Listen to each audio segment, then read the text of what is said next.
IPL 2026-এ KKR trade উইন্ডোতে যে 5 ক্রিকেটারের ওপর বড় ফোকাস রাখতে চলেছে সেগুলি আজকে জানবো।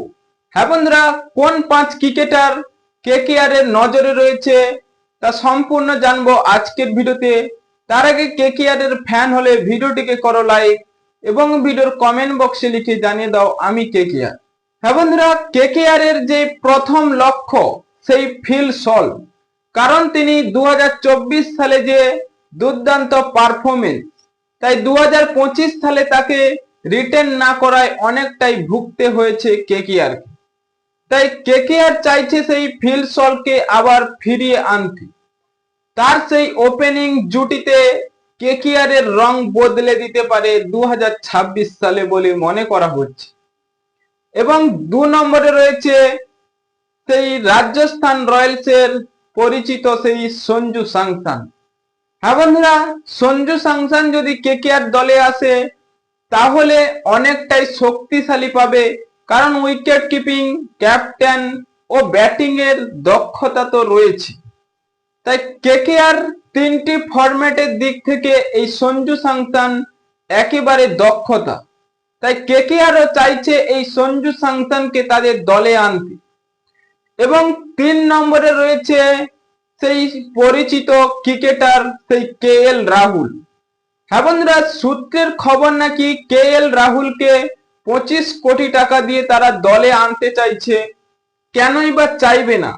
তার যে ফর্ম, টেস্ট ক্রিকেটে তিনি দুর্দান্ত ফর্ম করেছে সেই ইংল্যান্ডের বিরুদ্ধে, এবং 25 কোটি টাকা দিয়ে আনার খুবই সহজ, কারণ সেখানে কেকেআর এর যে ভেঙ্কটেশ আইয়ার রয়েছে তার ফর্ম তো একেবারে জঘন্য আমরা দেখেছি। তাই তাকে যদি রিলিজ করে দেয় সেখানে 23 কোটি 75 লাখ টাকা কেকেআর পেয়ে যাবে। তাই কেকেআর এ অবশ্যই কেএল রাহুল আসবে কিনা সেটা পুরো স্পষ্ট জানা যায়নি। তাই ট্রেড উইন্ডো সরে গেলে আমরা জানতে পারবো কেকেআর এ কেএল রাহুল আসছে কিনা। হ্যাঁ বন্ধুরা, 4 নম্বরে রয়েছে সেই ইংল্যান্ডের তারকা উইকেট কিপার সেই জেমি স্মিথ।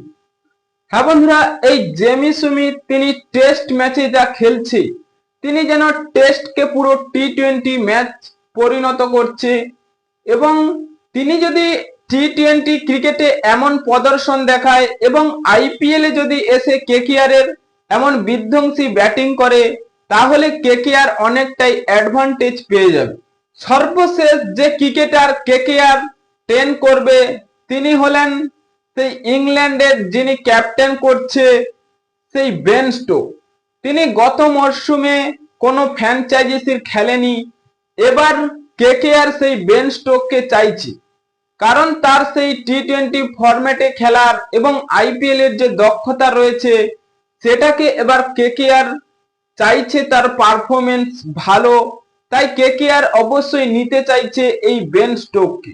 হ্যাঁ বন্ধুরা, কেকেআর এ কি এই 5 ক্রিকেটার সবাই আসবে না অন্য কোনো ক্রিকেটার আসতে চলেছে? তাই আপনাদের মতামত কমেন্ট বক্সে লিখে জানিয়ে দিন এবং চ্যানেলটি সাবস্ক্রাইব করে আমাদের পাশেই থাকুন। ভিডিওটি শেষ পর্যন্ত দেখার জন্য আপনাকে অসংখ্য ধন্যবাদ।